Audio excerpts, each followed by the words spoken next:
So this builder only allowed the homeowner a 30 to 45 minute inspection before settlement. So the homeowner settled. Thing is, he wanted a comprehensive inspection to take place, not just half an hour, 45 minutes. And guess what? He purchased it for over $1 million. So let's find out why that builder was restricting the time. Let's go. Look at this chamozzle right there. Oh my goodness. It is also non-compliant. Where is the DPA? This is crazy. It's a complete demo shop. Like, you gotta really Non-compliant, non-compliant, non-compliant. Look at this.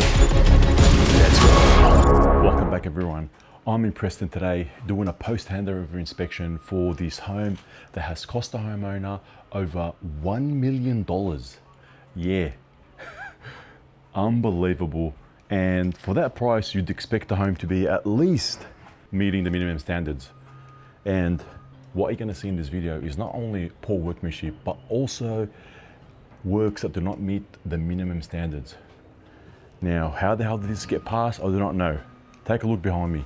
You can see how many homes these guys have built in this area, a lot of homes, and apparently some of the homes are already leaking. We've inspected a couple of homes in this development, but we haven't inspected the homes post-settlement. The reason why this homeowner got us in post-settlement is because the builder only allowed 30 to 45 minute inspection. What the hell can I do in that? I need at least 2-3 hours to do this inspection. There's so many items here. And now we know why these guys are limiting the time. If the builder limits the time for an inspection, guys, just be careful. I don't want you to find out everything, that's why. There's so many things wrong in this property, and we're gonna highlight the most important items that we found here, other than the painting, floor levels and stuff like that. But let's get right into it, guys. Let's go. We've got 3 levels here. Ground, first, second floor. Brand new home in Preston.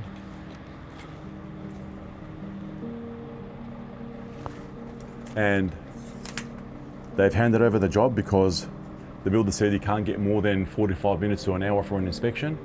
And obviously we need a lot more time than that.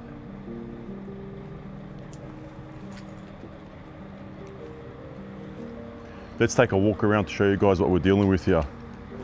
So we've got polystyrene, cladding, we've got brick, cladding over here. We've got WeatherTex here. And when I was digging around in here, you can see that it's embedded into soil. The requirement states that it has to be a clearance of natural ground. And not only that, when I was walking around as well, started digging around, I also saw that they've tried to cover the building debris. Have a look. Concrete. Yeah. Oh, what's this? Oh, treasure. Oh yeah. Bit of render. Have a look at that. And also, I think I saw something here as well. Yeah, I mean, just rubbish everywhere. Rubbish, building debris. Just bury it, hand over the job, and let's go.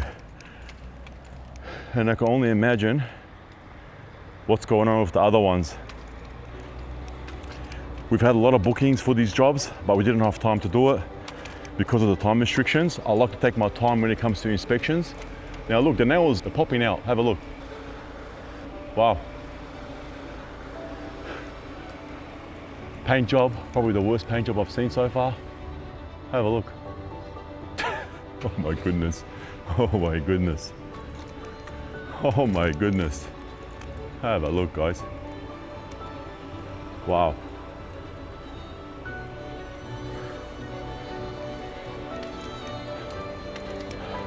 But yeah, so let's go on the roof first, and then I'm gonna work my way inside to see what we're gonna find. There's a number of balconies here. There's 1, 2, and a third one. A lot of balconies, and I'm pretty sure I'm gonna find a lot of non-compliant items. So let's go. So I haven't been inside the job yet, and I can already see from the street. Now, if the VBA officer came and parked his car right here, had a look at this job, he can tell that non-compliant works are in front of him. No ladders, no drones. And for example, right over there, you can see a sump with 2 outlets going into it. One of them is an overflow. It has to discharge the atmosphere and it doesn't. So that's the first item. Second item, another one right there. Another one right there. And that overflow provision right there, non-compliant. And we're gonna go on the roof, start from the top of the roof, work our way down and see what's going on. There's a lot of things wrong with this property. I mean, I'm walking around as well right now, dug a couple of holes, and we're gonna go through what we found. Get ready, guys, to be flabbergasted. Let's go. So this home, all right, let's go in, have a look what's going on here. So the ground floor, we've got a bedroom and a bathroom, and this is the garage area. So you can see, spacious. And this is the laundry. There you go. Nice little laundry. And then we've got here a bathroom. It's an enclosed shower, no hob or set down. And guess what, guys? The waterproofing is non-compliant, as always. And we've done a scan on the walls. Let me just show you what we found. So you got upstairs, we got upstairs now. We've got the kitchen area and living. Kitchen area here, balcony over there, and another balcony here, non-compliant, non-compliant. And then we go upstairs and there's 2 bedrooms with a bathroom and an ensuite. So there's at least 20 units here. I'm guessing just under 50. Have a look, double-story units throughout. And the roofing works, I don't even know how all this roofing works got approved. I mean, now I'm on the upper roof, which was really hard to get to. And I wanted to come here because we inspected a couple other units and I didn't go on the roof because the builder did not allow it. Now that settlement has taken place, the homeowner has allowed us access throughout. So that's why I'm taking my time here. I'm looking throughout to see what we can find. And I was really surprised to find some really important items that weren't picked up on the other units because I didn't have access. But let's get right into it so I can show you guys what we found here. All right, so we've got here a sump in this box gutter and it discharges straight into this sump. It's got an undersized outlet. Minimum outlet is a 90mm dial. Here we have, obviously they need to cut it out properly, but we've got around 50mm. So that's the first defect. Second defect is we've got a box gutter width of 286mm. That's also non-compliant. So AS 3500.3 states that it can't be more. So AS 3500.3 has the graphs plotted, and on the graphs it starts with a minimum of 300mm. So anything less than that, I know it's not a lot of a difference, but the minimum is 300mm as per that requirement. If you do deviate away from that, you have to get a performance solution to see how it's going to perform. And the other important thing is here, and I see this quite often, is that we've got an overflow duct right here. And notice how it's installed on the wrong side of the sump. It's supposed to be installed here. Now 3500.3 also has a diagram with requirements as well, where it has to be centered. It has to be installed on this side, not this side. They have to get a performance solution for that. Not only that, even the duct is undersized because the standards also state the requirement.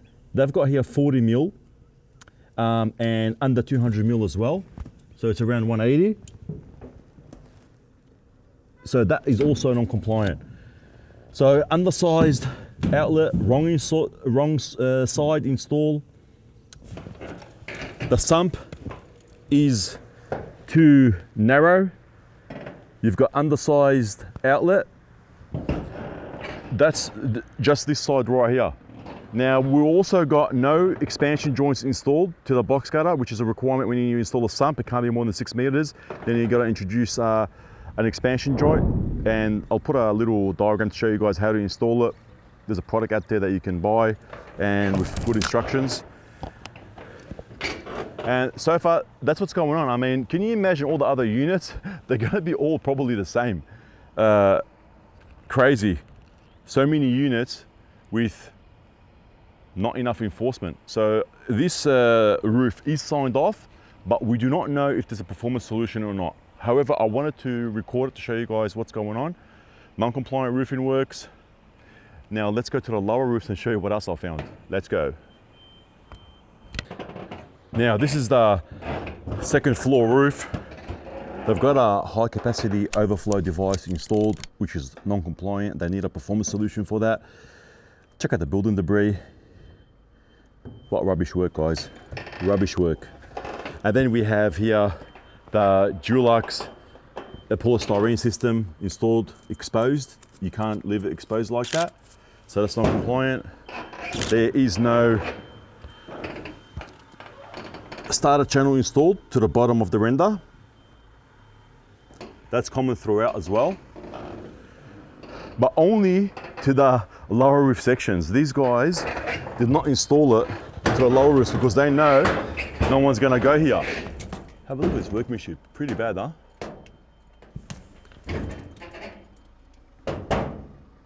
Now, the interesting thing on this roof is that this overflow here, I'm gonna show you where this overflow goes. It's supposed to go to atmosphere, so it can signal to the homeowner that you have a blocked downpipe, probably because of this. However, the homeowners are not gonna know. So let me go under to show you what is going on with this sump right here on the balcony. And this is the rain head right there. So the overflow goes straight into the rain head. They will not know when the overflow is going to get activated. The other thing is, what do you guys think of this poor workmanship? Look at the coating. This is a brand new home.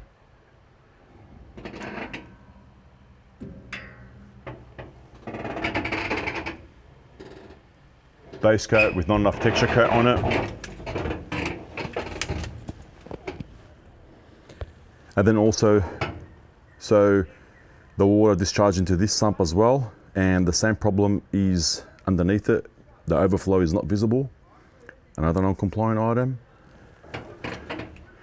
And then check out how they've done the render in some of the locations. Really bad workmanship. You can see the fiberglass mesh. Also, there is no starter channel installed. Really poor workmanship. So this is the first balcony that I want to show you what is going on here.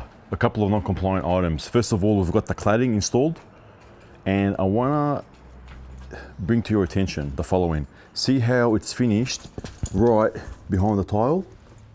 That's a bit of a problem because any moisture that gets built up behind the cladding will make its way behind the tiles, and it will be problematic because we don't know how they've actually waterproofed this whole section. That's pretty bad what they've done here. Oh yeah, and yeah, the homeowner made a latte for me. Thank you very much. I really need it. And so you can see anything that happens behind the cladding, it would have been more ideal if they put a Z flashing. Basically, a flashing goes behind the cladding, comes out, and then over the tile. They have been doing it on a couple of other jobs that I've noticed, which is pretty good. But this job here, non-compliant. Now, have a look at this broken tile as well. Come on, man, fix it up, mate. And then we've got this overflow provision right there. Now, AS 4654 states that the waterproofing, if you want to make it flush like that, the waterproofing has to turn into it, because you can imagine what they've done here. If they've drilled all the way through, any water that goes behind the tile or anything like that will also compromise the cladding and the waterproofing. So that's pretty bad. They have to remove this tile, this tile, this tile, and this tile potentially, and re-waterproof into it. And then also the cladding here. Check out the nail pops everywhere. Really bad workmanship for a brand new home in Preston.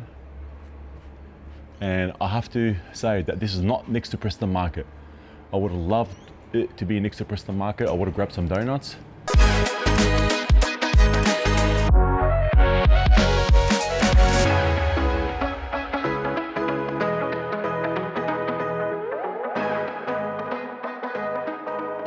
compliant, it's non-compliant.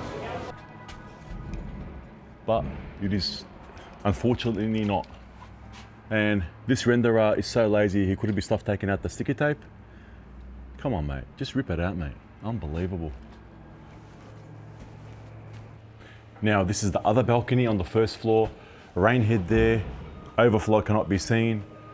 This side as well, rain head with no overflow, we can't see it.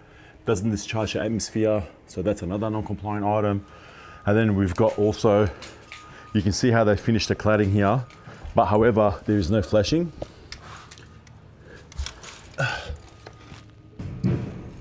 You can see how there's the bottom edge of the polystyrene with no flashing whatsoever. They should have put a Z flashing. Let's have a look at this side. Nothing as well. Pretty bad workmanship. Just slap it on. Well, let's go. Yalla habibi. Let's do it. Yalla. Smash it on and hand over ASAP. So non-compliant works, guys. Just forget about non-compliant works. This is just rubbish, man. Come on. Brand new home. I mean, just imagine that you've bought this property and you're just sitting right here, enjoying the view, and then you spot all the poor workmanship they have here. Have a look at the fiberglass mesh, just sitting around. Brand new home that's just been handed over.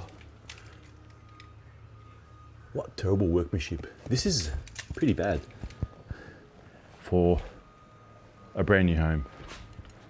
Really bad, guys. I just wanted to highlight some of the poor workmanship that we have at this job, but let's keep going and see what else we can find here. All right, so now I am on the second floor balcony. Look how tiny it is. Good just to chill out and say hi to your neighbors and enjoy the view. Non-compliant roofing works. Non-compliant works throughout. I love it. What a view. All right, the same thing for this balcony as well. We can see that there is no flashing as well, protecting the bottom of the cladding, but also moisture management is nowhere to be seen. The VBA have been picking on this on some of the reports that we've seen. They have been picking on it. Now, notice how there's no overflow here. So anything, if this drain gets blocked here, the water will just discharge to the edge. However, that is also probably a bad idea because if this capping gets compromised, if this silicone gets broken away, water will make its way and bypass it and go underneath the capping. So that's a pretty bad idea what they've done here. Check out the work, guys. Rubbish, rubbish, rubbish, rubbish. And look at this here as well. So there is membrane, it looks like there is membrane here that's been installed. However, it is unprotected. So imagine you put a chair here and the chair accidentally hits this pipe. It doesn't look like it's done properly. Have a look at the cut around it. Wow, how poor is this job? Well, they gotta settle, you know. They have to rush. They gotta settle, mate. And then we have also this rain head. There is an overflow right there. That's non-compliant.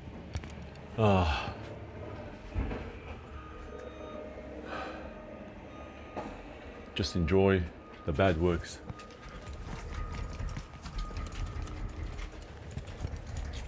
One little screw to hold the balustrade. Thank you very much. Good boy. But yeah, let's have a look what else we can find around this place. Now we're around 7 meters high from this balcony, and I've noticed something really concerning. Now this barrier right here, they've got a little screw with some silicone. Now what happens when I start shaking this? Take a look. And have a look at this joint.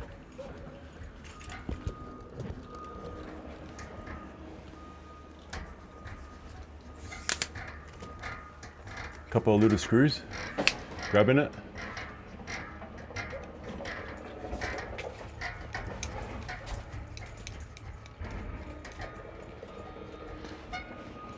Now that is a breach of the Australian standards, 1170.1. I'll put an extract on the screen. Non-compliant.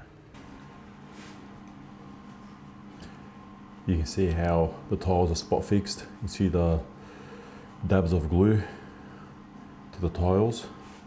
Now that's common throughout all the bathroom walls.